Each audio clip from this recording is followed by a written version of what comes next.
Hi everyone, and welcome to the last session of our series.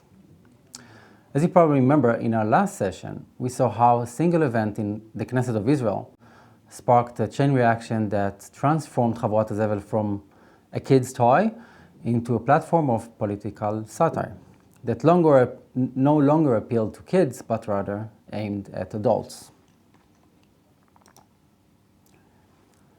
We saw how several creative spin-offs appeared between December 1987 and March 1988. In the first stage, we saw textual satire by Ziva Yariv, Didi Menussi, Michal Kafra, and Amnon Birban. Then in the second stage, we saw a shift from textual to visual with the creation of the Vanity Bunch in Yediot Acharonot newspaper, the Rope Bunch in Monitin magazine, and the Flop Bunch on the garbage truck in Purim Ad Lo Yada in Haifa. All 1980s political spin-off of Havurat HaZevel shared one thing. They spoofed politicians from both sides of the political spectrum.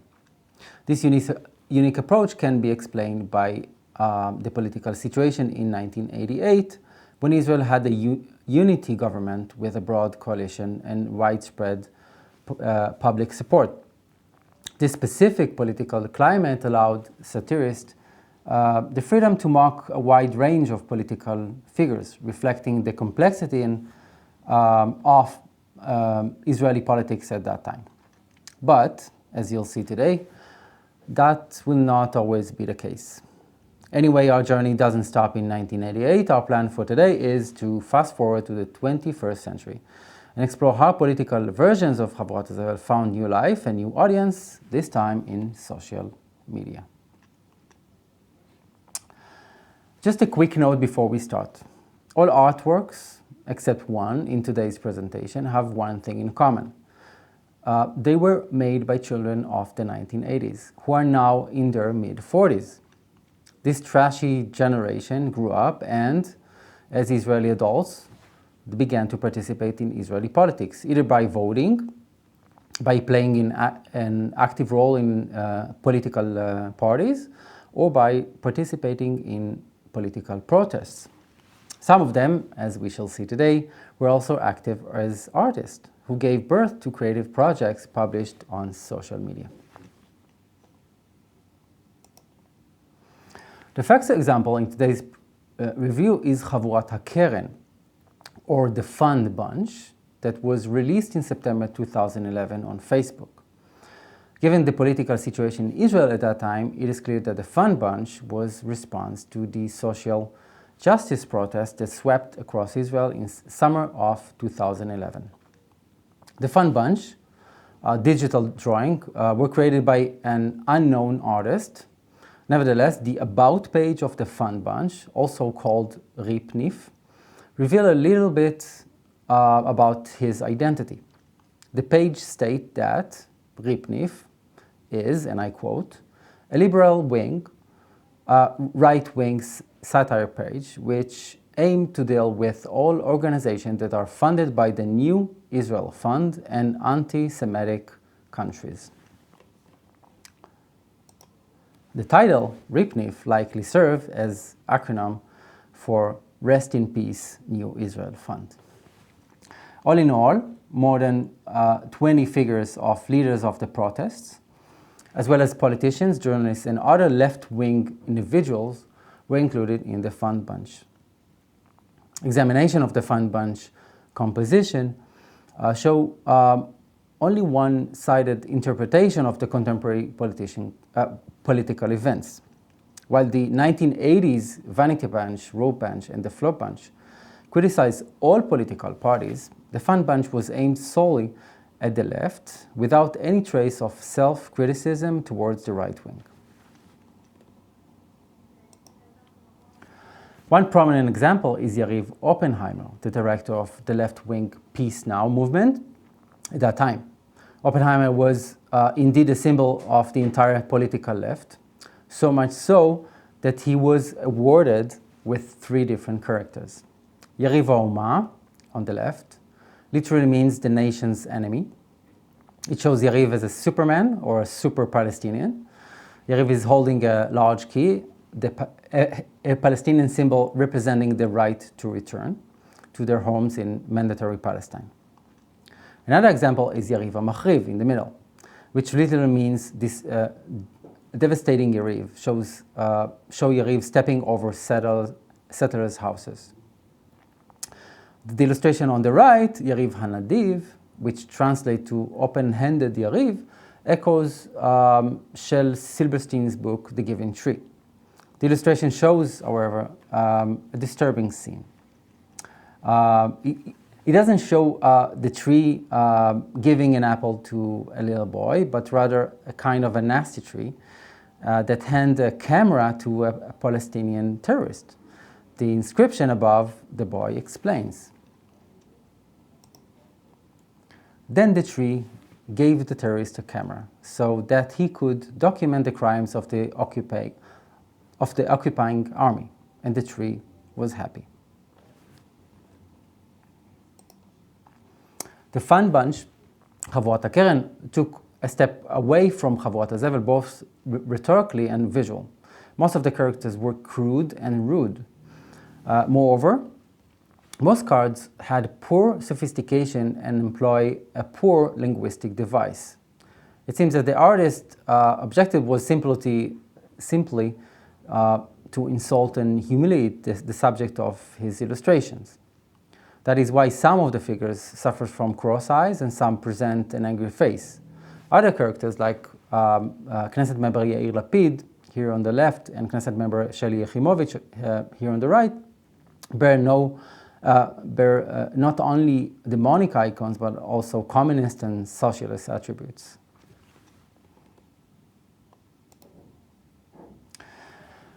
The social justice protest of 2011 could only wish one thing, that the State of Israel would take responsibility for its citizens. And this is exactly what the Suffer Bunch that was published in 2012 intended to promote. The Suffer Bunch wasn't released on social media, but rather within a WordPress blog. The blog was written by Noah Astreicher, while the digital illustrations were made by Ido Hirschberg. The Suffer Bunch included 4 characters, Carton Anton, Disabled Udi, Single Mom Orit, and Bottle Collector Eliakim. By the way, there were 7 other figures that were never released. Social worker Yaeli, Tax Living in Nisim, Blackout Lital, Waterless Chaim, Prisoner Avner, and Trash Can Searching Iftach, and the last one is Debtor Dov.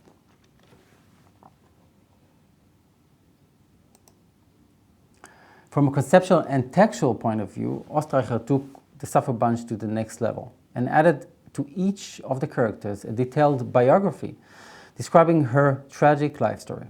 Let's take Anton Bakarton, or Carton Anton, for instance, who is lying inside a cardboard box.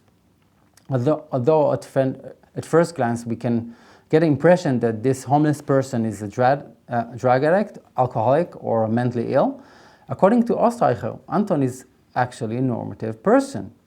After his divorce, Anton was unable to continue paying his rent as well as his alimonies.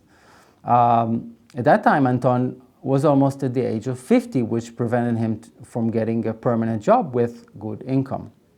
Having not enough money, his landlord evicted him from his apartment.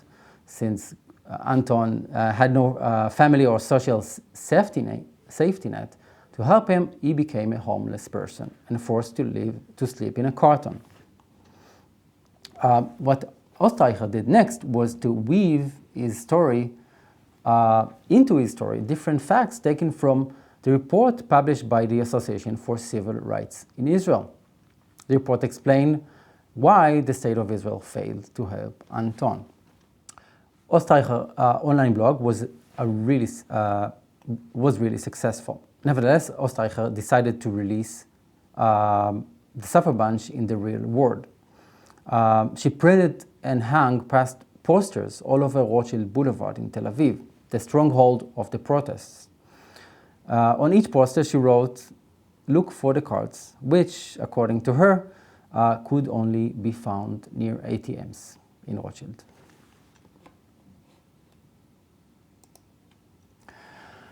Three years after the Fun Bunch and the Suffer Bunch, Gal Shkedi, a digital illustrator and graphic designer, created a Facebook page called Medinat HaZevel, meaning the garbage state. The garbage state too was created in a distinct political context, namely the period between the 2014 Gaza war, Tzuk Eitan, and the election to the Knesset that were held in March 2015. Shkedi's ultimate goal was to post a new character every few days, a kind of accumulative project that was intended to reach its peak on election day. Within days, the garbage state became viral on social media, with tens of thousands of followers, likes, comments, and shares. When examining the garbage state iconography, we can see that Gal Shkedi, like Ostreicher, tried to avoid using explicit names or images of politicians. One exception is Nevot Mavtiach Havtachot, or promise-making Nevot, which was released on January 6, 2015. The card shows a figure of politicians standing at the lectern. Like Pinocchio, Navot has a long wooden nose, which hints at a political promise, or, in other words, a lie. The blue logo of the Sheker, the lie party that appears on the podium in front of Navot echoes the familiar logo of the Likud party. Moreover, there is a certain physical resemblance between Navot and Benjamin Netanyahu. Benjamin Netanyahu won the 2015 election, and this kept Gal Shkedi and the garbage states very busy in the following years. Starting in 2019, and very much until today, Israel started suffering from political instability, which included several election campaigns and widespread protests. In March 2020, after a long break, Shkedi brought the garbage state back to life with Lia Lo Lechet Le'atzbiya, translate to anti-voting Lia, that resonate the low voter turnout, mainly of the center and of the left wing. Further political instability and tension created by COVID-19 epidemic led to widespread protests against Netanyahu's government. Protests took place every Saturday night outside the Prime Minister's residence in Balfour Street in Jerusalem. During the demonstration, the police used the riot-control water cannons, which called Azita Machtazit, which too were recorded in the garbage state. Another notable example released shortly after the passing of the Great Corona Law in July 2020, which included restriction on protests during the lockdown. The card was titled Yura Itorer Bediktatura, or in English, Yura woke up in a dictatorship. The card is dark, except for a pair of sad eyes. And the garbage state also covered the 2023 judicial reform protests. In July 2023, against the background of legislation aimed at limiting the reasonableness doctrine, Ilat HaSvirut, Shkedi published an untitled empty black card with no name. Another notable figure of the garbage state was released in September 2023, a month before the outbreak of the war. This card is called Re'ut Atzmaut, or Independence Re'ut, which suggests that the Israeli Declaration of Independence can also have other uses other than its role as a legal document. Well, that was Gal Shkedi and the garbage state. And now let's get to know another artist who started working at about the same time as Gal Shkedi. This artist decided to stay anonymous and identify by the name McPukon. In 2015, he published his first political spin-off, commemorating the 20th anniversary of Prime Minister Yitzhak Rabin assassination. The figure is titled No Rabin, an ambiguous pun for the Hebrew word norah, shot, that very much sounds like the Hebrew word norah, meaning terrible.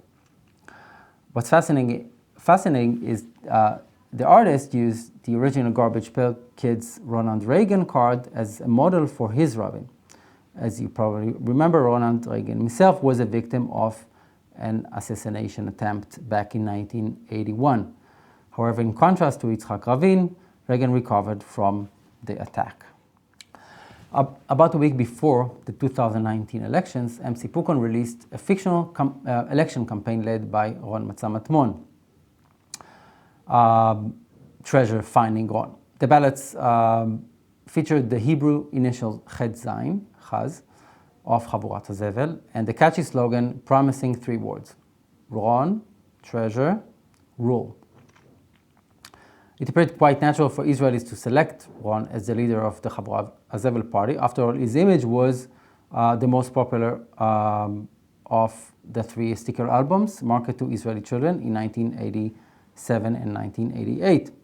Another rationale for his selection as the campaign face was that despite his act of sticking his finger extremely deep into his left nostril, Ron wasn't associated with either of the political wings.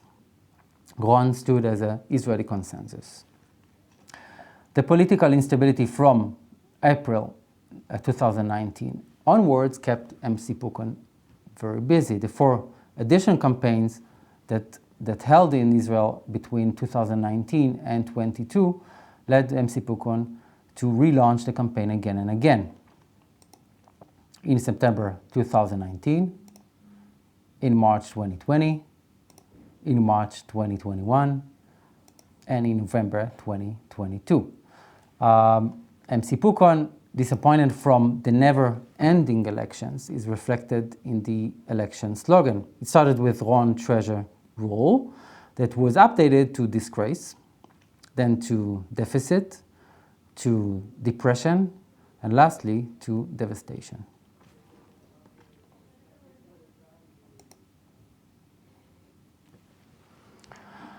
It seems that the political instability in Israel could not get any worse. Then in early 2023, Israeli politics entered a new phase with the government led by Benjamin Netanyahu attempting to implement a judicial reform. And with the birth of the reform came the inevitable afterbirth, the judicial reform protests, which were held in Kaplan Street in Tel Aviv. The reform also gave birth to 4 new versions for political Havurat HaZevel. On February 4th, 2023, Ishai Raziel began posting his Vanity Bench, a new Vanity Bench series on Facebook, parodying about 70 right-wing politicians. Here, you can see that here on the left. 4 days later, a right-wing artist named Yossi Drey, here on the right side, released 2 series, the Suffer Bunch, mocking the left, and the Forces of Light, celebrating the right. And as you can see before you, this is the first time artists use AI engines to craft their Havurat HaZevel cards. By the way, both Raziel and Drey were unaware that the names they chose, Vanity Bunch and Suffer Bunch, had been used in early spin-offs in 1988 and 2012.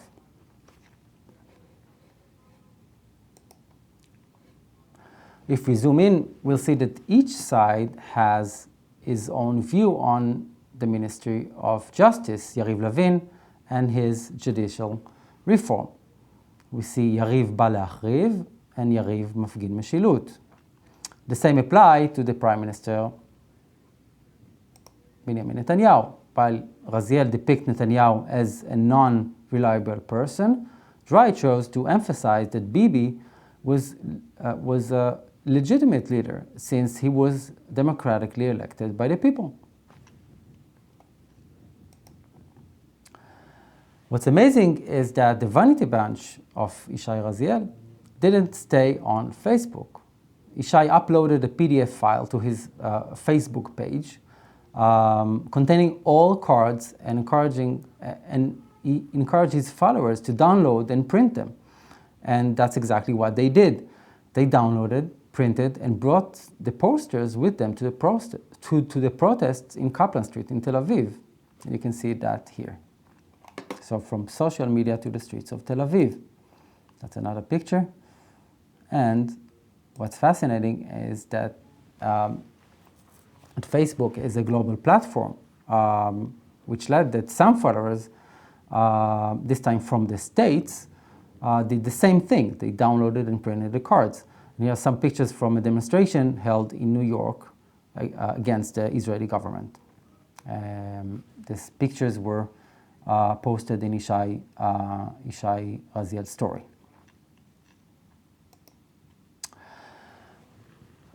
"2023 was one of the worst years in Israel's history. It started with non-stop demonstration against the government and ended with the war in Gaza and Lebanon. Following the tragic event of October 7 massacre, Raziel and Drei, deeply affected by the terrorist attack, chose to channel their grief into a collaborative project. United, they released 2 new sets on Facebook.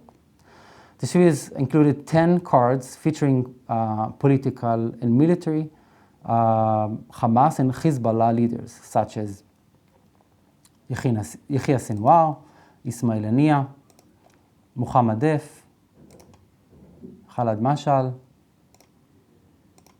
and Hassan Nasrallah, a joint project. Another artistic creation that appeared at the same time in 2023 was Havurat Tirlul, which translates to the Wacky Bunch. This series of digital drawings were made by Nissim Chazkiyahu, who, as you might remember from last week, worked together with Shai Charka on the 40 blue and white sticker cards project back in 1988. Started June 26, 2023, Nusko began posting caricatures on his Facebook profile every few days. The first illustration featured Ministry of Settlements Orit Struk from the religious Zionist party. The post including the following caption: "Did you miss the famous garbage bunch? Apparently, the next generation is here. Thank God." Let's zoom in again to Yariv Levin and Bibi Netanyahu illustrations. The illustration of Levin, Yariv the Destroyer, include the caption, "Who hid my D9 keys?" which probably refer to his attempts to destroy the Supreme Court building with tractors. The card on the right, who believed Binyamin mi haya ma'amin, I would translate it to who would believe in Binyamin. Depict Netanyahu once again as a Pinocchio. The text above his nose goes like this: "Citizens of Israel, I am pleased to announce that we have successfully implemented a peacemaker in the heart of our democracy. אזרחי ישראל, שמח לבשר שיש לנו בהצלחה קוצב זמן בלב הדמוקרטיה שלנו." Looking into Nissim Chazkiyahu Facebook profile revealed that the Wacky Bunch series gained a lot of attention and traffic on social media as well. Now we go back to the last and most up-to-date example that will be included in this historical review.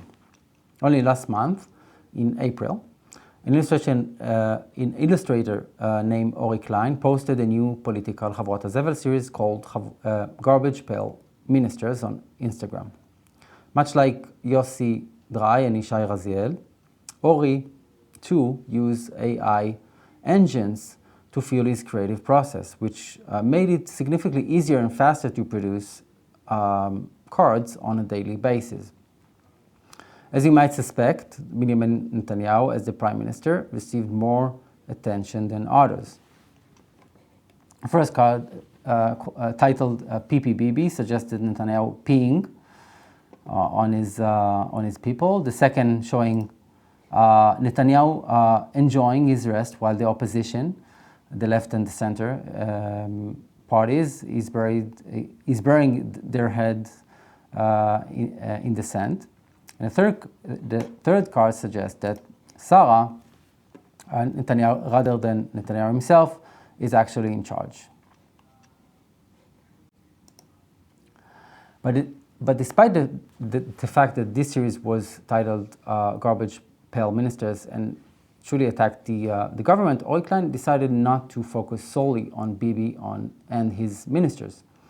Instead, he spoofed politicians from the entire political spectrum, such as Merav Michaeli, Benny Gantz, Avigdor Lieberman, Mansour Abbas, Yair Lapid, and many more. And for the first time, also spoofed historical Israeli figures such as Benjamin Zev Herzl, David Ben-Gurion, Golda Meir, and Moshe Dayan. Well, that's all for today. But before we close this session and the whole series, I would like to show you that this phenomenon is not exclusive to Israel. In the past 3 years, I managed to document other Garbage Pail Kids political spin-offs in other countries, particularly those where Garbage Pail Kids were distributed during the 1980s and beyond. One example is the Australian illustrator Sarah Bitson, who was born in 1981 in Manchester, England, and now working in Australia. All in all, Bitson spoofed American political figures like Bill Clinton, Hillary Clinton, and Donald Trump, as well as other world leaders, Margaret Thatcher, Theresa May, Kim Jong-un, Vladimir Putin, Angela Merkel, and others. Another artist is Masala Kay, a French artist that was born in 1979. And he still remember, by the way, his childhood when he used to trade his Les Credos cards, the French version of Garbage Pail Kids, with his friends. His series is called Les Grassons, literally means the filthy. And he released that on Facebook in late 2019. And he featured as many as 20 different cards. And his series received exceptional reactions from his followers. He got positive as well as negative reaction. In fact, Facebook restricted his page several times for limited periods. In July 2021, Juan Soacuarde and Raul Seltzer collaborate on a satirical set for the Spanish magazine El Jueves. Their project was aimed to depict the prominent members of the Vox party, the Spanish far-right party. The cards of the La Pandilla Voxura, meaning the Vox gang in Spanish, cleverly played with the words basura, trash, and Voxura. The title also echoes the 1980s Spanish edition of Garbage Pail Kids, which was titled La Pandilla Basura. The concluding part of this international historical review focused on viral American political garbage. This series was created by Tom Bunk, an official Garbage Pail Kids artist during the 1980s. Bunk was super busy during the 2024 presidential campaign of Donald Trump and Kamala Harris. Shortly after Trump won the primaries, Bunk began releasing unofficial stickers featuring anecdotes from the reality of the campaign timeline, mainly election rallies and conventions, and as well as major historical events. One example is the assassination attempt near Butler, Pennsylvania. One day, the day immediately following the incident, July 14, Bank already posted Don Van Gogh. In this sketch, Trump is depicted with a bloody ear, gripping an NRA rifle. Bank's sketches have gained widespread popularity among his thousands of followers on Instagram. His acute awareness of the current affairs, combined with his exceptional talent for using cartoons to address political realities in real time, significantly contribute to his series' viral success. Well, that's all in terms of the international political satire using Garbage Pail Kids model. And now let's frame the discussion. In this series, we explore the cultural impact of Havurat HaZevel in Israel, which led to a series of spin-offs addressing Israeli politics and current affairs. As we saw, the release of these spin-offs coincidence with key events in Israel, and including Knesset elections and political protests. The 1980s political Havurat HaZevel spin-offs shared one thing in common.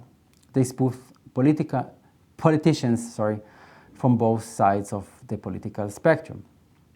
This was not surprising, as in 1988, Israel was led by a unity government. However, in later versions from the 21st century to today, most artists with strong political opinion target their opponents on the other side of the political map, whether left, center, or right. The use of Havurat HaZevel as a platform for satire in Israel and abroad was no coincidence. The 40-year-old artists intentionally chose this model to express their stronger version of what they saw as morally wrong, shameful, and harmful, much like how Garbage Pail Kids, or Havurat HaZevel, was perceived during their childhood in the 1980s. As an historian of Israeli popular culture, I can only hope that Israeli politics remain as gross as ever, continuing to inspire new political version of Havurat HaZevel that will allow us to confront the realities of Israel with a little bit of humor and possibly with a smile. That's all. Take care, be well, and stay gross.